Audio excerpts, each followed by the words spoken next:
খবর শুনছেন আকাশবাণী থেকে। প্রতিদিনের মতো আজকেও চলে এসেছি বাছাই করা কিছু তাজা খবর নিয়ে। শুরুতেই শিরোনাম। অভিষেকের ডিজে মন্তব্যের জেরে হামলা, সাক্ষী হিসেবে ভবানী ভবনে বিজেপি বিধায়কের বয়ান রেকর্ড। নিউ টাউনে আদানির হাসপাতালে গরিবদের জন্য বিশেষ পরিষেবা, ভূমি পূজা কবে জানালেন মুখ্যমন্ত্রী। অপরাধী হয় জেলে থাকবে, না হয় আকাশে, বারুইপুর এনকাউন্টের পর সাফ কথা জানালেন শ্রমিক ভট্টাচার্য। গুলির অবস্থান জানতে ডিজিটাল এক্স-রে, 3 সদস্যের নজরদারিতে বারুইপুর প্রভাসের ময়নাতদন্ত। কোথায় হতে পারে 21শে জুলাই পালন, বিকল্প জায়গা জানাতে রাজ্য পুলিশের ডিজির কাছে হৃদ্রপত শিবির। মেজাজ হারালেন মমতা, নিজের দলের কর্মীকে সাপটে চড় তৃণমূল নেত্রীর। কেন ডিম ছোড়া হলো, হস্তক্ষেপ চেয়ে এবার হাইকোর্টে দ্বারস্থ মীনাক্ষী, চলতি সপ্তাহেই শুনানি। ডিজে মামলায় অভিষেককে ডেডলাইন, কণ্ঠস্বর সংগ্রহে তৃতীয়বার তলব বিধাননগর আদালতের। বারুইপুর এনকাউন্টারের তদন্তে এবার সিআইডি, কি হয়েছিল রাতে খতিয়ে দেখবেন গোয়েন্দারা। আগামী 5 দিন রাজ্য জুড়ে বৃষ্টি ভাসবে উত্তরের একাধিক জেলা, দক্ষিণে জারি হলুদ সতর্কতা।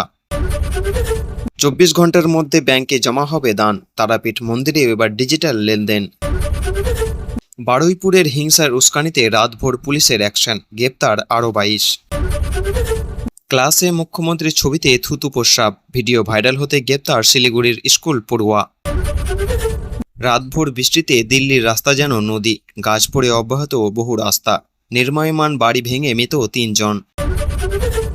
এতক্ষণ শুনলেন সংবাদ শিরোনাম, এবার আসছি বিস্তারিত খবরে। যারা এখনো পর্যন্ত ভিডিওটিকে লাইক করেনি তারা লাইক করে চ্যানেলটিকে অবশ্যই সাবস্ক্রাইব করবেন।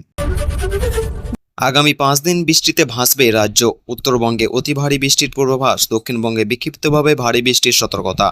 সোমবার পর্যন্ত আলিপুর আবহাওয়া দপ্তর ঝড় বৃষ্টির হলুদ সতর্কতা জারি করেছে।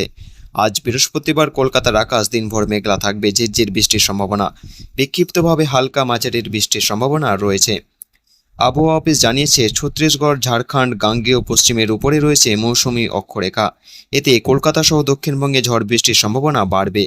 আজ বৃহস্পতিবার দিনভর মেঘলা আকাশ, শুক্রবার ভারী বৃষ্টির সম্ভাবনা দক্ষিণবঙ্গে প্রায় সব জেলাতে।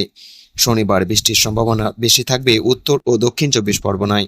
আজ কলকাতার সর্বনিম্ন তাপমাত্রা 27.1 ডিগ্রি, গতকাল সর্বোচ্চ তাপমাত্রা ছিল 31.6 ডিগ্রি সেলসিয়াস।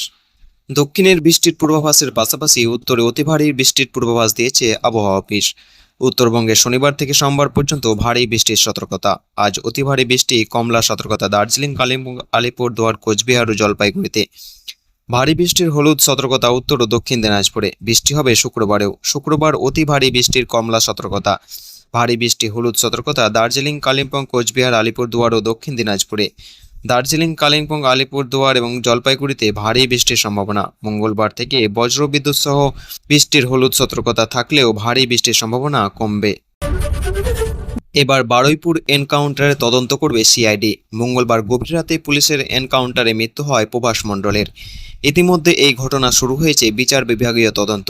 এবার এনকাউন্টারে তদন্তভার তুলে দেওয়া হলো রাজ্যের তদন্তকারী সংস্থা সিআইডির হাতে।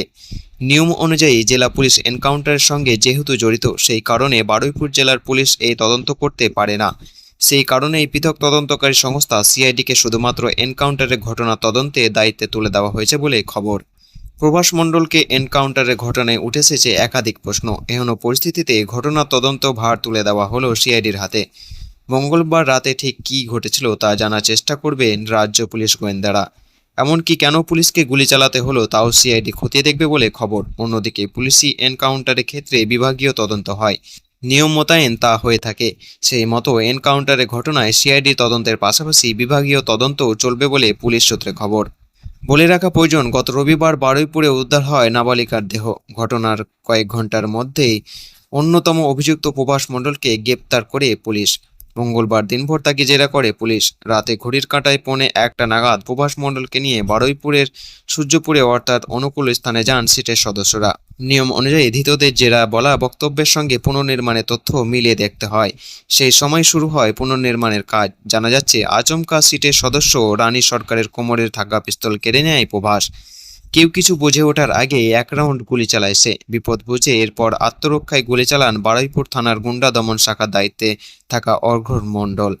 তাতেই খতম প্রভাস। জানা গিয়েছে প্রভাসের শরীরে দুটি গুলি লাগে, একটি বুকের ডান দিকে, অন্যটি লাগে কোমরের উপরে। ঘটনাস্থলে মৃত্যু হয় প্রভাস মণ্ডলের। জানা যায় রাতেই তার কাঠপুকুর মর্গে ময়নাতদন্তের প্রক্রিয়া সম্পন্ন হয়। এরপর গভীর রাতে কড়া পুলিশ নিরাপত্তায় সৎকার করা হয় দেহ।